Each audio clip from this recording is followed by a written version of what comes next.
आज हम मैथ्स में देख रहे हैं कि सारणिक को कैसे हल किया जाता है। जैसे एक क्वेश्चन है, सारणिक ए बी सी प्रथम रो और A plus 2x B plus 2y C plus 2z X Y Z third row, इन सब की वैल्यू कितनी होती है? 0। ठीक है, तो हम सारणिक के गुणधर्म जानते हैं कि सारणिक का गुणधर्म क्या है। सभी पंक्ति को कॉलम में बदल दिया जाए, पंक्ति को कॉलम में बदल दिया जाए तो सारणिक का मान बदलता नहीं है। कोई सारणिक की एक पंक्ति को दूसरी पंक्ति में बदला जाए तो सिर्फ चिन्ह बदल जाता है। ठीक है। तीसरा क्या होता है, सारणिक के सभी किसी पंक्ति या कॉलम के सभी अवयव एक समान हों तो सारणिक का मान 0 हो जाता है। दो पंक्ति या कॉलम के मान एक समान हों तो 0 हो जाता है। ठीक है। और सारणिक को अलग अलग अवयव प्लस माइनस के रूप में लिखे हों तो अलग अलग सारणिक के रूप में लिखा जा सकता है। अगला क्या होता है, किसी सारणिक की किसी एक पंक्ति में किसी एक निश्चित अचर संख्या का गुणा कर दिया जाए तो सारणिक के मान में भी उसका गुणा हो जाता है। ऐसे कुछ गुण हम इसमें लगा के देखें।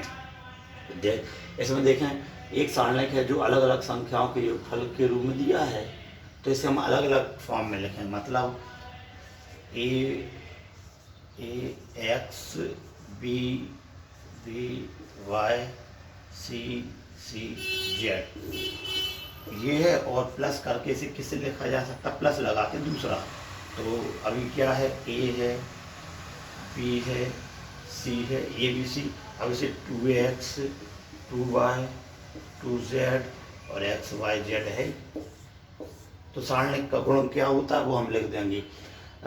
इसे अलग अलग, यदि कोई सारणिक प्लस या माइनस में दिया है तो इसे अलग अलग प्लस माइनस के रूप में लिखा जा सकता है, इस टाइप से। ठीक है।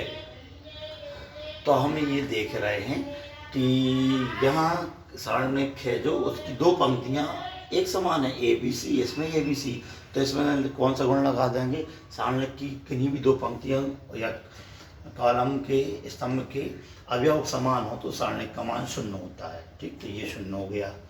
अब यहाँ देखें, यहाँ देखो एक्स वाई जेड इसकी डबल है, यहाँ एक्स वाई जेड है, तो इससे हम क्या करेंगे, एक गुण क्या होता है, किसी पंक्ति या कॉलम एक अचर संख्या 2 है, इसे बाहर ले लें तो क्या बचेगा, A B C X Y Z last में है, 2 कॉमन ले लिया सबसे, तो उस पूरे सारणिक में उसका गुणा हो जाता है। यहाँ फिर वही प्रगुण लगा देंगे कि पंक्ति या स्तंभ बराबर हैं, तो ये पंक्ति और ये पंक्ति बराबर है, मतलब दो पंक्तियां स्तंभ बराबर होते हैं तो सारणिक का मान कितना हो जाता है? 0 हो जाता है। तो 0 से मल्टीप्लाइड हो जाएगा, तो ये सब 0। तो वो हमारे लिए सिद्ध ही करना था, तो ये वही RHS। ठीक है। तो ये त्रिगुण लगा के इस टाइप का एक क्वेश्चन हमने सॉल्व कर लिया। इसी प्रकार से और भी क्वेश्चन सॉल्व कर सकते हैं जो इम्पोर्टेंट हैं। देखें, ये आया होगा समझ में। इसे हमने सारणिक का त्रिगुण लगा के अलग अलग योगफल के रूप में लिख लिया। कोई दो अवयव बराबर हैं, अवयव नहीं, पंक्ति के समस्त अवयव बराबर हैं या दो पंक्ति समान है या कॉलम समान है तो अवयव सारणिक का मान 0 हो जाता है, तो सारणिक का मान 0 हो गया। यहाँ 0 बनाने के लिए वो नियत एक अचर संख्या 2 को हमने उभयनिष्ठ कॉमन ले लिया, तो फिर ये बराबर हो गई, तो वही प्रगुण इसमें लगा दिया, तो इसका मान 0, इसका मान 0, टोटल 0 आ गया। ठीक है। नेक्स्ट कोई एग्जाम्पल देखें, हम सॉल्व करें। जैसे x प्लस वाई दिया है, y प्लस जेड दिया है और z प्लस एक्स दिया है। ठीक है। यहाँ z दिया है, यहाँ 1 दिया है, उसी प्रकार x 1 दिया है और y 1 दिया है। इस सब का आंसर 0 होता है। ये क्वेश्चन ये है, इसे सॉल्व करना है। ठीक है। तो हम क्या करेंगे, यहाँ देखें एक्स वाई है, जेड की कमी है, यहाँ वाई जेड है, एक्स की कमी है, यहाँ जेड एक्स है, वाई की कमी है। तो हम प्रगुण क्या लगा सकते हैं कि पहली रो में पहली पंक्ति में संक्रिया लगा रहे हैं। कौन सी संक्रिया, ये देखें, इसे हम एक्स वाई जेड के फॉर्म में लिखना चाह रहे हैं ताकि वो तीनों में आ जाए और वो ओवरनेस्ट होकर बाहर आ जाए, 1 1 बचे। तो यहाँ 1 है तो एक पंक्ति दो पंक्तियां बराबर हो जाएंगी तो आंसर 0 हो जाएगा। तो हम पहली पंक्ति में क्या कर रहे हैं कि पहली पंक्ति में क्या जोड़ रहे हैं, दूसरी पंक्ति जोड़ रहे हैं R2।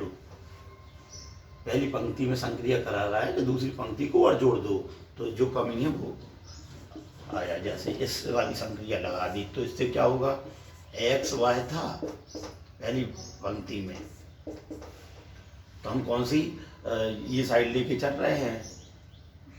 पहले एक बार प्रश्न और लिख सकते थे, तो इसमें क्या जोड़ा, दूसरी पंक्ति तो जेड जोड़ दिया। इसमें क्या किया वाई जेड में दूसरी पंक्ति जोड़ दो, दूसरी पंक्ति मतलब एक्स जोड़ दो। यहाँ जेड प्लस एक्स में क्या जोड़ दो, दूसरी पंक्ति मतलब वाई जोड़ दो, ये ठीक है। तो LHS लेके चल रहे हैं हम, LHS में ये संक्रिया लगा दी और ये जेड एक्स और वाई ऑलरेडी थे 1 1 1, तो ये आ गया एक्स वाई जेड। तो तीनों में से X plus Y plus Z common ले लिया, तो यहाँ क्या बचेगा 1 जेड 1, यहाँ भी 1 बचा, फिर एक्स है फिर 1 है, फिर यहाँ 1 बचेगा, यहाँ वाई है यहाँ 1 है, ठीक है। तो यहाँ कौन सा प्रगुण लगा देंगे, सारणिक का प्रगुण लगा देंगे कि किसी सारणिक की दो पंक्तियां बराबर हैं अतः सारणिक का मान 0 होता है, या सॉल्व भी कर सकते, ये 0 आ जाएगा। तो ये आ गई RHS, ठीक है। तो 2 क्वेश्चन हमने इस टाइप से कर लिए। और भी क्वेश्चन कर सकते हैं, जैसे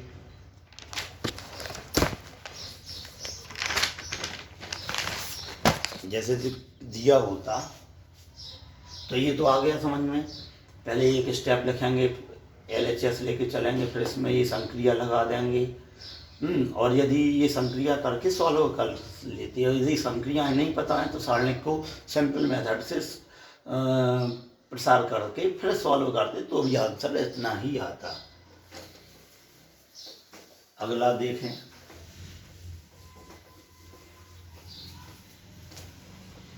क्वेश्चन दिया है B प्लस सी, फिर V दिया है, फिर C दिया है, ठीक है। फिर दिया है A, यहाँ दिया है C प्लस A, फिर दिया है C, फिर दिया है A B और A प्लस B। इसे हमें सिद्ध करना है कि ये 4ABC होता है, 4ABC इतना सिद्ध करना है हमारे लिए, ठीक है। 4ABC इतना कुछ सिद्ध करना है। तो एक तो तरीका है सिंपल होता है, इसका विस्तार कर दो, इसका गुणा कर दो, ऐसा, ठीक है। और कुछ सॉल्व यदि हम करना चाहें तो क्या कर सकते हैं कि सॉल्व करना है मतलब कुछ स्टेप 0 आ जाए ताकि विस्तार करें और जो गुणा किया जाता है वो 0 हो जाए। तो हम ये देख रहे हैं B प्लस सी यहाँ है और B C ये थे, इन दोनों को जोड़ दिया जाए और इससे घटा दिया जाए तो B प्लस सी और ये 0 हो जाएगा। यहाँ कुछ स्टेप आ जाएंगे, अथवा ऐसा भी किया जा सकता है कि इस वाले द्वितीय कॉलम में तृतीय को घटा दें, तृतीय में प्रथम को घटा दें, तो थोड़ा सॉल्व हो जाएगा। तो हम क्या कर रहे हैं, कई तरीके हैं, क्वेश्चन एक बार लिख सकते हैं या हम डायरेक्ट माने ये लेफ्ट हैंड साइड लेके चलें LHS ये वाली। इसमें हम संक्रिया कौन सी लगा दें, एक बार ये स्टेप लिख के संक्रिया कौन सी लगा रहे हैं। प्रथम रो में क्या किया जा रहा है, प्रथम रो में द्वितीय और तृतीय को जोड़ के घटा दें, द्वितीय और तृतीय B प्लस सी जोड़ के घटा देंगे तो ये प्लस माइनस मिलके 0 हो जाएगा। इस वाली संक्रिया लगा देंगे, सॉल्व करने का तरीका है। तो B प्लस सी है और ये B और C है, तो इसमें हम क्या कर रहे हैं, इस वाले को दूसरी और तीसरी रो को जोड़ दें और फिर घटा दें, तो जोड़ेंगे तो B प्लस सी आ जाएगा और घटाना भी है। और बाकी स्टेप जो के त्यों, यहाँ A लिखा है, A में हम क्या कर रहे हैं, घटा रहे हैं, इस और इसको जोड़ के घटा रहे हैं। तो C plus A plus C ये इन दोनों को जोड़ेंगे और फिर घटा देंगे, और C प्लस A और C है। इसी प्रकार A में क्या कर रहे हैं,